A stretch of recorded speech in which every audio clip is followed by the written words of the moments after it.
Okay, in this video, a little bit about a function that we can add to a class called a constructor. One of the first things you learn when you write code in a language like C is that when you declare a variable, you need to initialize it. And likewise, when we create an object, we need to initialize it. And so in a previous video, what we did was we added this function called init that would take a couple of arguments, initialize the width and length field of our rectangle object. And this init function would do the job of initializing the members of the object for us. And that's useful. However, this really isn't a great solution. So what are some of the problems? One problem is that the variable is not initialized when it's declared. Rather, at some point later, we have to call init. This opens the door for us to forget to call init. Right, in a lot of code, you can just initialize a variable right when you declare it, and then there's no forgetting.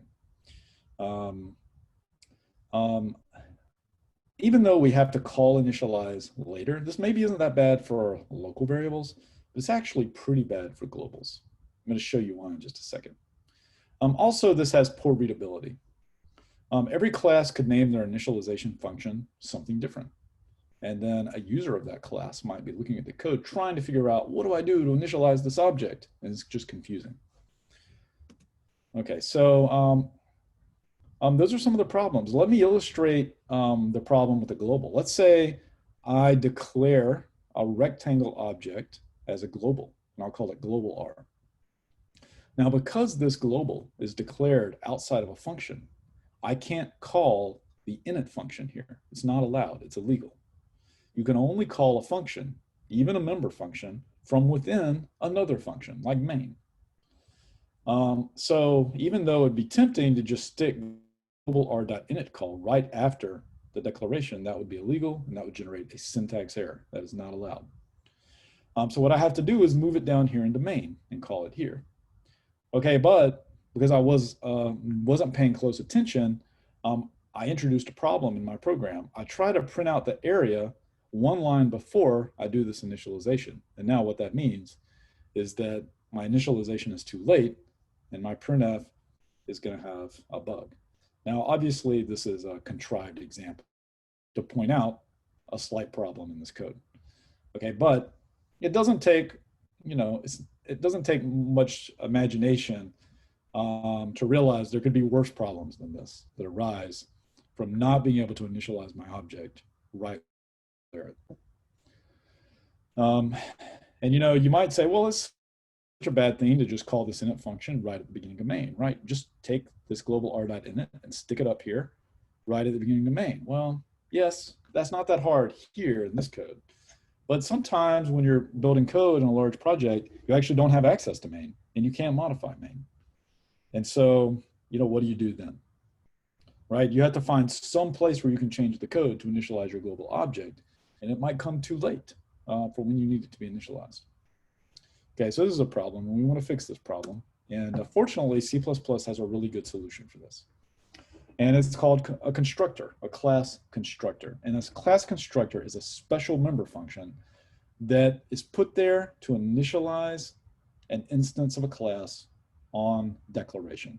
So whenever you declare a new variable that has that class's type, a constructor is going to get executed to initialize its members. And you can say how that constructor works. Here are some of the special rules for making constructors. They always have the same name as the class. And that's a real important key because that's how you know it's a constructor. Whatever your class is called, let's say rectangle, then your member function will also be named a rectangle. And it's case sensitive, it has to exactly match the class name.